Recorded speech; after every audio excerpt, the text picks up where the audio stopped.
Hello students, motivation के lecture को continue करते हुए आगे मैंने आपको जन्मजात प्रेरक शक्तियाँ और अर्जित प्रेरक शक्तियाँ इससे पहले लेक्चर में समझाया था। देन नेक्स्ट आता है कि अर्जित प्रेरक शक्तियों को हम दो पार्ट में डिवाइड करते हैं, व्यक्तिक और सामाजिक की। इसमें जीवन ध्येय, आकांक्षाएं, अभिरुचि तथा दृष्टिकोण सम्मिलित होते हैं, क्योंकि ये व्यक्तिक है।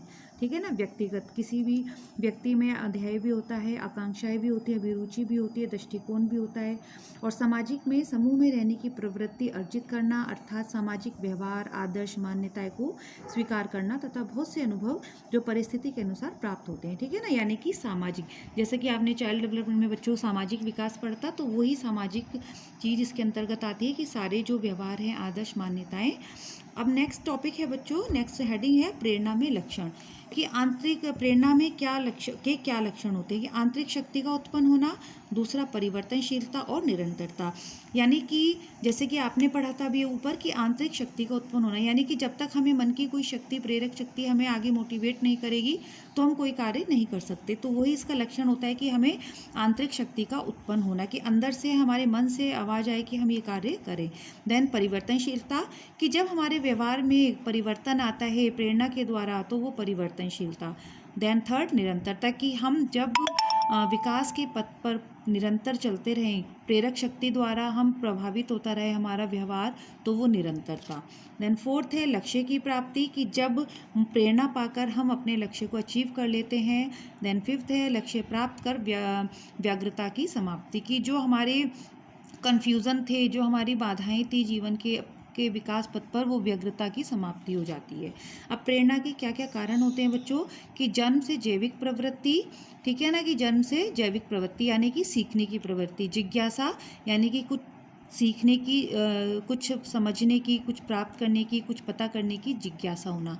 अनुसरण करना, कि किसी की बात का अनुसरण करना, पथ प्रदर्शन करना, ये सब।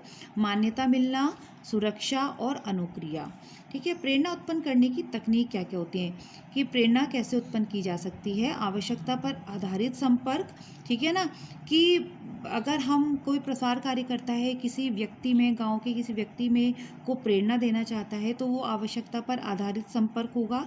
कि जैसे कि संपर्क आपने इससे पहले लेक्चर में हमने बताए थे कि व्यक्तिगत संपर्क भी होता है, समूह संपर्क भी होता है। तो वो प्रसार कार्यकर्ता देखेगा कि जिसको मोटिवेट करना है वो किस पर आधारित है, कौन सा संपर्क जरूरी है। सेकंड, वास्तविक उद्देश्यों पर प्रशिक्षण, ठीक है ना, कि किस उद्देश्य पर प्रशिक्षण देना है, उसी के अनुसार प्रेरणा प्रदान की जाए। थर्ड, कार्यक्रम सहभागी बनाकर, कि उसको कार्यक्रम का सहभागी बनाकर, कि जिससे आप मोटिवेट करना चाह रहे हो प्रसार कार्यकर्ता, उसे खुद ही कार्यक्रम में सहभागी बना ले। श्रव्य दृश्य साधनों का प्रयोग करके, ठीक है, ये वाला पॉइंट आपको क्लियर करने की ज़रूरत नहीं समझती मैं, क्योंकि श्रव्य दृश्य साधनों का प्रयोग करके भी हम प्रशिक्षुओं को मोटिवेट कर सकते हैं। देन नेक्स्ट आता है बच्चों प्रेरणा के स्रोत। प्रेरणा के स्रोत कहाँ से होते हैं, कि क्या क्या सोर्सेज हैं। आवश्यकताएं, ठीक है, जब आवश्यकता होगी तो प्रेरणा उत्पन्न होगी। चालक, उद्दीपन, प्रेरक शक्तियाँ। देन नेक्स्ट हेडिंग आता है सीखने में प्रेरणा का स्थान, कि सीखने में प्रेरणा का स्थान क्या है। चरित्र निर्माण में सहायक होती है, कि अगर हम किसी को मोटिवेट करते हैं तो हर तरह से करते हैं, तो उससे उसके चरित्र निर्माण में सहायक होता है। उसका मेंटल डेवलपमेंट होता है, यानी कि मानसिक विकास होता है। उसकी रुचियों का विकास होता है। आकांक्षाएं, यानी कि उसमें कुछ करने की इच्छा जागृत होती है। सामाजिक गुणों का विकास होता है। अनुशासन की साधना का विकास होता है। व्यवहार परिवर्तन लाने में सहायक होता है।